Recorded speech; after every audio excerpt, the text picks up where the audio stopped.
back. WNST, Towson, Baltimore, and Baltimore Positive. We are calm, we are local, and Don Moeller, we are certainly Baltimore Positive. I know you want to give a shout out to all of our sponsors. I'm going to let you do it because you were the one eating the Fadley's crab cake last week, not me. And you know what? I'm trying to listen to Uncle Larry and stay home and not go out much, but I must say, I feel bad that I haven't been over and seen Evidence State Fair and grabbed at least some chicken tenders and some waffles to go and whatnot, and Fadley's as well. I do miss getting together with you and, eye to eye when we have guests like Joe Abdalla, who's about to come on from code3forchange.org and talking about opioids. And I know it's one thing for you, but I want to give you a little oxygen to talk about how good those crab cakes were that I missed out on, huh? Well, the crab cakes were incredible from Fadley's. The crab soup, I also found out because my wife said, hey, you didn't get the coleslaw. And I said, well, I'm not sure they even deliver the coleslaw, but I reached out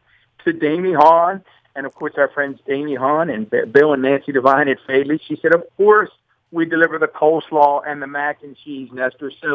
But great news from Fadley's. They also now can deliver curbside, so you just pull right up in front of Fadley's right down there in downtown.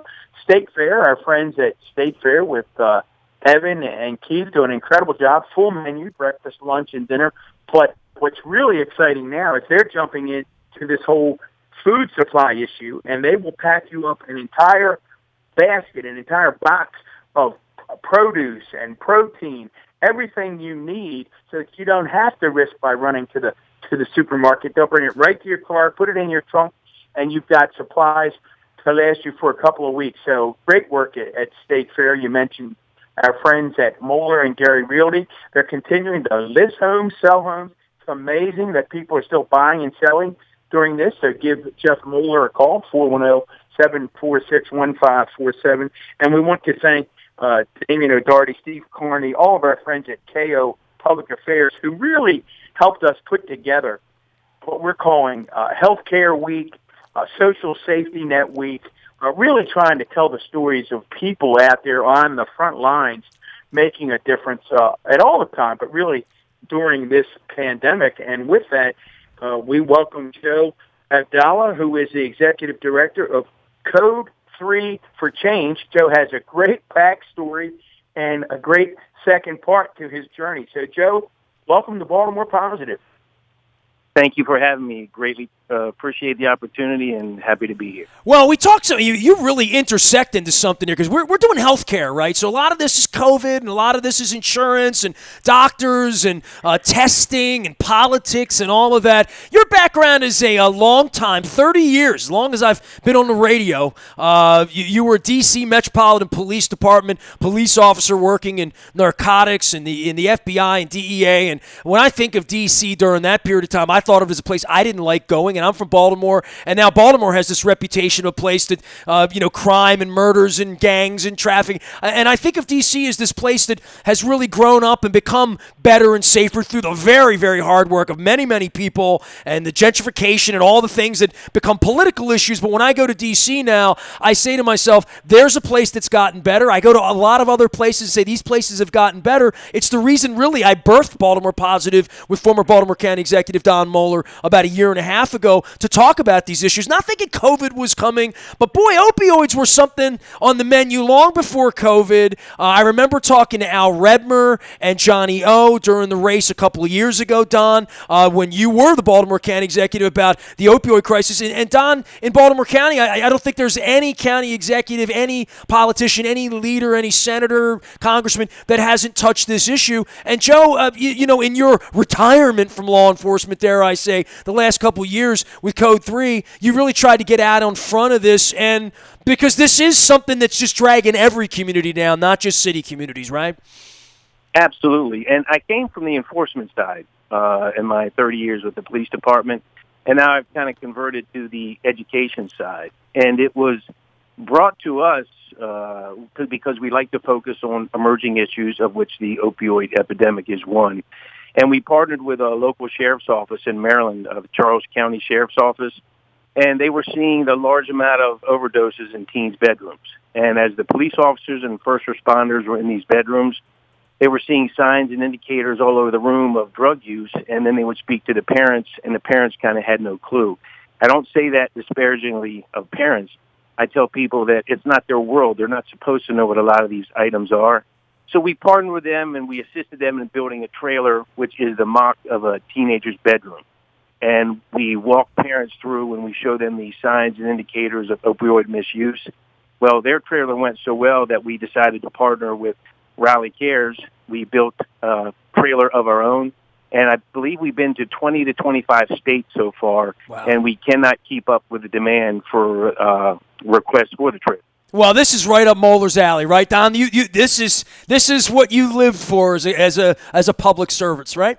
Well, I think, Nestor, you nailed it right at the beginning of this particular episode when you said there's not a community, and you're the expert, and you can really walk us through what you've seen, not only as a D.C. Narcotics cop for 28 of your 30 years, but what you see now in this new role in terms of how communities are impacted, and talk more to our listeners about this educational component, what you're trying to do, and the kind of response you're getting from folks. It's a great question. From the enforcement side, I dealt with families, but nowhere near in the amount of time spent with them now. A big part of our trailer tour is put together by walking parents through and who had lost kids to addiction, and we asked them, what do you know now that you didn't know then? What would you pass on to other parents? And they were a big part of setting the tour up. But as far as destroying lives, I don't think there's anything more destructive than the opioid epidemic. If you talk to parents that have dealt with kids with these issues, parents that have lost their retirements, their life savings, families destroyed. And with this addiction, there always comes that, and people that have been involved in it or no family members that have, it always starts as where dad's power tools start to disappear, maybe family jewelry, loose change or cash that's laying around, items of value that start to disappear, and it just kind of snowballs to, it's a very expensive habit to keep up with opiates. Once you begin ingesting them, your body starts to go to tolerance. So to get that same effect, you need to start ingesting more and more of the drug. So the habit becomes very expensive.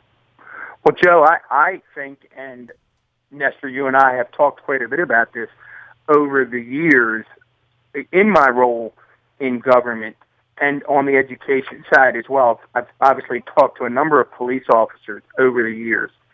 And one of the things I was always struck by, Joe, was the incredible economic impact of drug addiction. And the point that police officers always made to me, and maybe you can talk about this with your background, was that you have to think in terms of street value for a stolen good. I think the number they used to use to me is somewhat like 10 cents on a dollar or 15 or 20 cents on a dollar. So whatever I steal, I'm only getting 10 cents on the dollar, which means that I have to really steal thousands and thousands and thousands of dollars to support my habit, which then is a criminal justice issue as well as an economic issue. Is that an accurate representation from your experience, Joe? It is 100% accurate. And what happens is, as you begin to run out of funds, a lot of users, both male and female, turn to whether it be prostitution or what we call boosting, where they'll go into retail stores, steal clothing, and then trade those or sell those for drugs on the street. But as you said, for literally a fraction of the value. So in addition to the billions of dollars that are spent illicitly purchasing drugs in this country every year, you can factor in the theft from cars, the thefts from or shopliftings from retail stores. I mean, that number is astronomical. But as you pointed out, it's worth only a fraction of its value when it's traded or sold on the street. Now, you've taken your trailer in the Baltimore County, Carver, Votech, throughout Baltimore. give me a little background on the concept of putting all of this together from the educational perspective of really stopping it before it starts, because when I think of the opioid, I think of the end result, especially in small towns, in communities, not in cities, in places where they weren't used to this outside of alcohol addiction or, things that were readily available for consumers. I would say that we see the end of this. After 30 years, you see the beginning. You see hey, if it doesn't start, we don't have to worry about stopping it, right?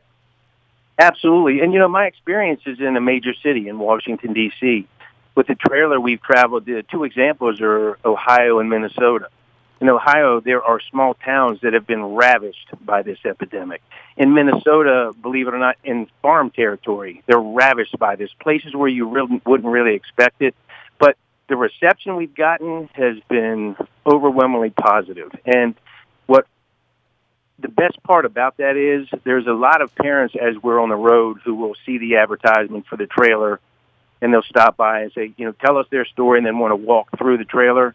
And a lot of times we'll walk them through, and when we'll get through, they'll say, you know what, if this was available when my child was going through it, or maybe the signs or the indicators had I known, maybe I could have saved my child's life. So in that sense, it's been very rewarding. And another part that's been gone really well with the trailer, there isn't a state we've been to where we're not touring parents, and it's usually a mom that'll see an item in the trailer that we're pointing out as a sign or an indicator. She'll get upset and leave the trailer, and we'll catch her in the parking lot, and she'll say, you know what, I've recently seen that in my son or daughter's bedroom. And rally Joe, walk us through. Do us a favor. I'm interrupting, and I apologize, but I'm intrigued at this point. Give our listeners a virtual long-distance tour. We'll shut our eyes, and you walk us through that trailer and tell us what we're going to do. By the way, you can find it at rallymd.org, too, if you want to do that. But warning signs, all of that's here. But go ahead. Walk us through the trailer. What do we see? So we start with a closet. When we walk into the trailer, we do an introduction to the parents. And we go through signs you may see, the physical signs, where one of the parents report one of the biggest signs they saw a change in their child was a change in their social setting and the friends they were hanging out with. And then we go through physical signs, which are these super enhanced state of relaxation, sedation. And then we start in the closet. Closets are great hiding spots for both drug users and drug dealers. I tell parents, get into every pocket you can. There's so many void spaces in a closet, whether it be pants pockets, shirt pockets, jacket pockets, in the shoes, in the tongue of the shoes. Get your hand deep and inside that shoe as deep as you can. It's a great hiding spot. Also, if the sole of the shoe is loose and not glued down, lift it up. Another great hiding spot. Here's a really important point. What we concentrate a lot on is packaging, because what the parents told us is, drugs are hidden. So you have to go through in the room and go through all these spaces and looking in closets and underneath beds. But the packaging for illicit drugs, when it's done, it's discarded as trash. And just to give you a couple quick examples, one that's very familiar and common to Baltimore. Empty gelatin capsules. I don't know if you guys are familiar with what I'm talking about. They're like a tan-colored capsule. You can buy them at GNC, and they're empty. And what a lot of weightlifters or people that are fitness fanatics will put their protein powders in these little capsules and take them to work so they don't have to take a big tub of protein with them. Well, what's very common is parents begin to see these little empty capsules laying around their child's bedroom and in the trash can. The key indicator is they're made there to dissolve in the stomach. You place your powders in and you take them and they dissolve in your stomach. What happens is, in Baltimore, it's very common packaging material for heroin sold on the street for $5 to $10. So if you're starting to see these hafts of these empty gelatin capsules, red flag indicator. And if I can give you one more real quick, are you guys familiar with a stamp bag? Not at all. What's it called? Stamp bag. So what it is, if you picture a sandwich bag, if I can picture a sandwich bag in your head, they're about 7 inches by 7 inches, and they have that zip top. A stamp bag is a fraction of that size, maybe about 1/4 inch by 1/4 inch, about as big as your pinky nail. And it's the same premise that zips at the top. Another very common packaging method. Well, what happens is when the powder is removed from that little Ziploc, it's not opened neatly. That top of that Ziploc is torn off with the teeth, or it's ripped off the top, and it's discarded. I cannot tell you how many moms And you're talking about, it almost looks like a piece of thread. If you don't know what it's looking for or what you're looking for, it looks like a piece of indiscriminate trash. But I cannot tell you how many parents told us every day they found those in their kids' bedroom, on the trash can, on the floor, in their vacuum cleaner canisters, in their washers, and in their dryers. And it's things they saw all the time, which they thought was just indiscriminate trash, which was red flag indicators. We got Joe Abdalla on here. He is from Code 3, and he's executive director there, talking all things, not just from a narcotics perspective and a background as a D.C. Metropolitan Police officer for 3 decades, but the last couple of years of turning that into education. Rally, Maryland, RALIMD. That's RALIMD.org. Their mission supporting community programs and solutions, learning how you can address the opioid crisis from home. The COVID thing, Joe, you talk about these small towns and communities, and you mentioned Minnesota, Ohio, wherever. My condo's a small town right now. No one comes in, no one goes out, no one's allowed to come, within 6 feet of me. And the COVID thing's changed everything for alcohol at home, drugs at home, prescription drugs at home. There's nobody there to know, especially people that are very isolated. We've talked to people, and so much of our health study this week hasn't just been COVID or insurance issues, but more just isolation and mental health and where we are right now, that this is a very, very it can be a destructive time if your personality has led you to that, and time, idle time's not good for you. The last 6 or 7 weeks, a guy that's done this forever, from Cop Street up all your life, you're a little worried about what we're going to come out of this with on the other end of people being isolated and having too much time, and maybe in some cases a little bit too much money to be able to experiment with no one around, right? Absolutely. I think it's a genuine concern in the sense that a lot of drug misuse is triggers. There's different triggers, whether they're social or economic. And we don't have to go through all the economic triggers that could be pushing someone back to the use of drugs or to the use, with all the unemployment, with people not knowing how they're going to pay their mortgage or their car payment, or how they're even going to pay for food. So a lot of that stress and tension turns into triggers which directs people towards drug use. So I think it's very concerning time, but I think there's a lot of unknowns to see how we're going to come out of this at this point. Joe, how does it's probably a tough question, and I have no clue what you're going to say, so it's always interesting to ask a question. We have no clue what the answer might be. How does the mental health community and the drug abuse counseling community, how do they react to your work? Are they supportive, or are they somewhat reluctant to embrace what you're doing? So far, I can tell you they've been 100% supportive. And we're usually, every state we go to, we're partnered with prevention treatment specialists, mental health specialists. And, we spend time with them talking, and they could not be more happy with the platform and the outreach. And also, we also walk a lot of them through the tour itself, and, it changes state by state depending on if there's different variances or what they're seeing in their particular state. So they've actually assisted us when we're in different states, as whether it be updating or changing the tour to fit the specific needs of the communities that we're in. But so far, it's been 100% positive, and I can't tell you the number of requests we get from states, whether it be high schools, churches, community groups, to the point where we've now built a second trail. We have one for the East Coast and one on the West Coast. Unfortunately, for right now, they're both shut down with the COVID-19 epidemic. We've been. I'm sorry. No, go ahead, Ness. Yeah, when we have police officers on, as certainly someone who's been doing it as long as you have, we talk about our issues in Baltimore. And really the reason we put this thing together a year and a half ago was talk about the election and who the next leadership's going to be and the mayor. Policing in our city, when you talk about trust and the community and cops and citizens, as I see here on the front of Code3forchange.org, and clearly we have issues in Baltimore and we need to solve some of them. Anything in your 3 decades of experience you would say we're doing on the right path, or other things we could be doing here in the city to make our city better from a policing and a trust standpoint?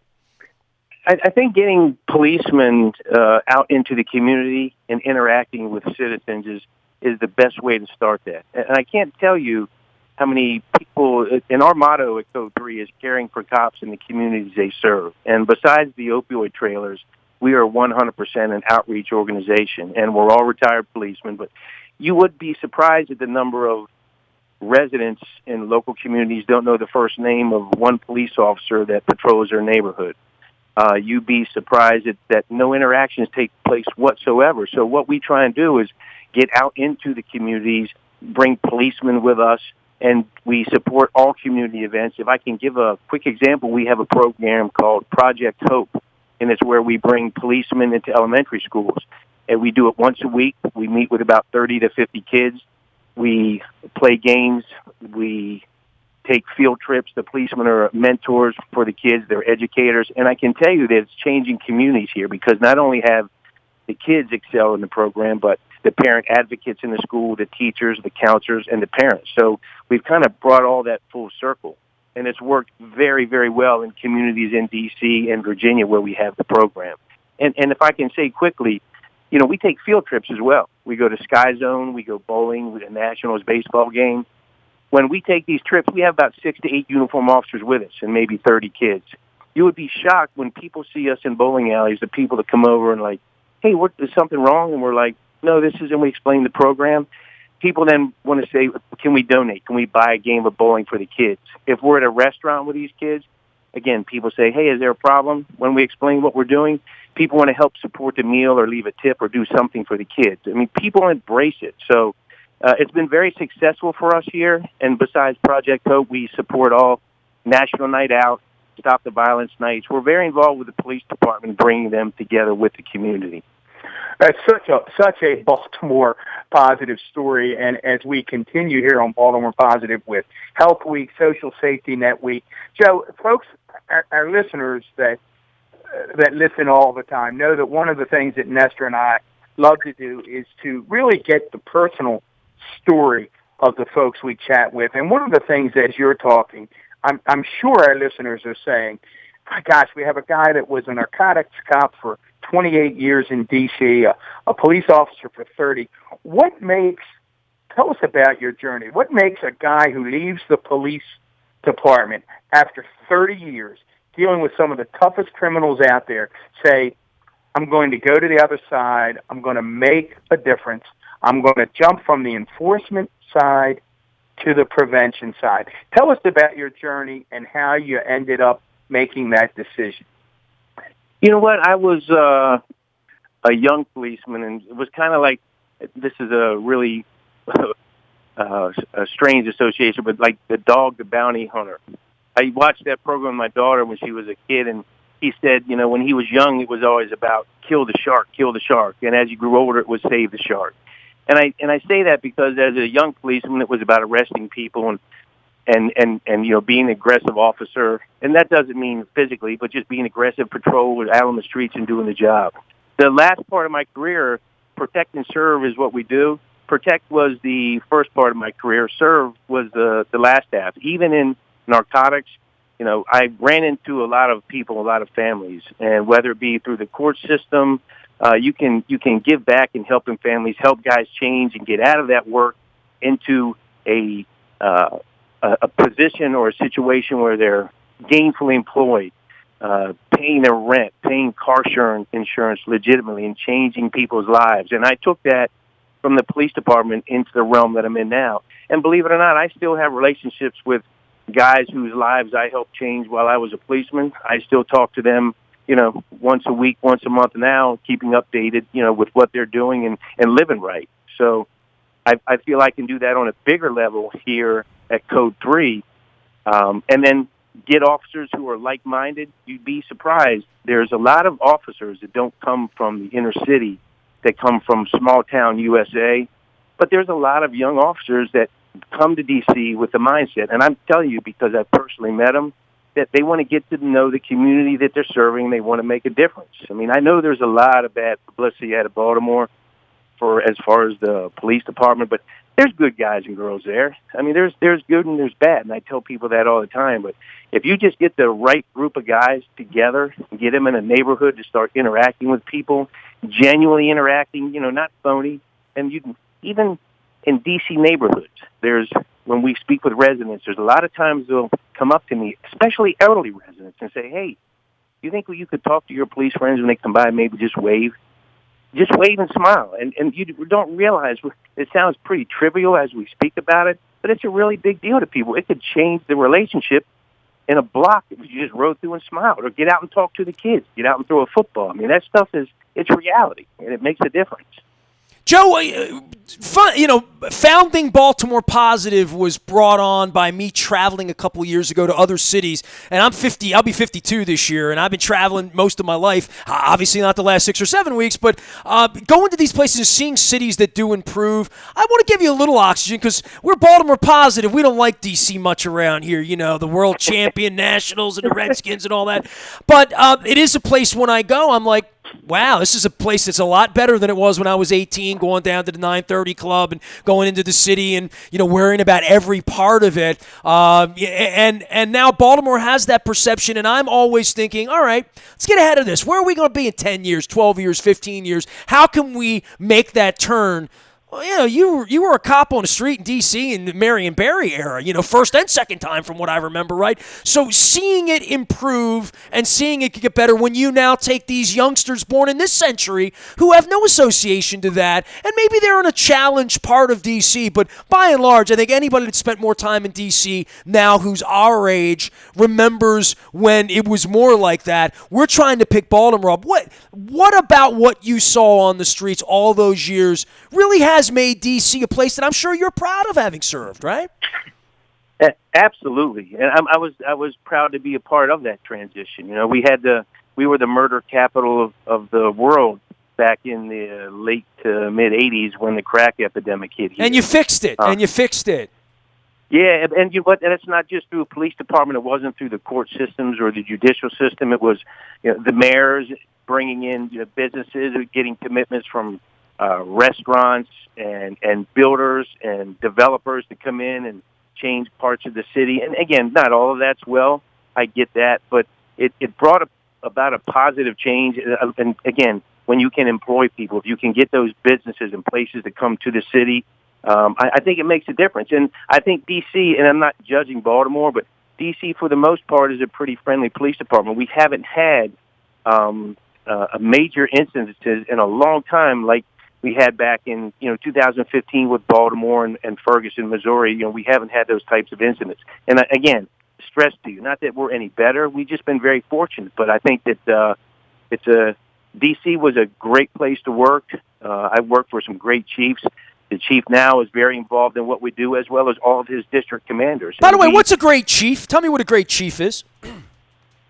I think a great chief is one who supports his officers when they're right, one who is in the daily view of the public, not someone that's behind a desk or a figure that people don't know.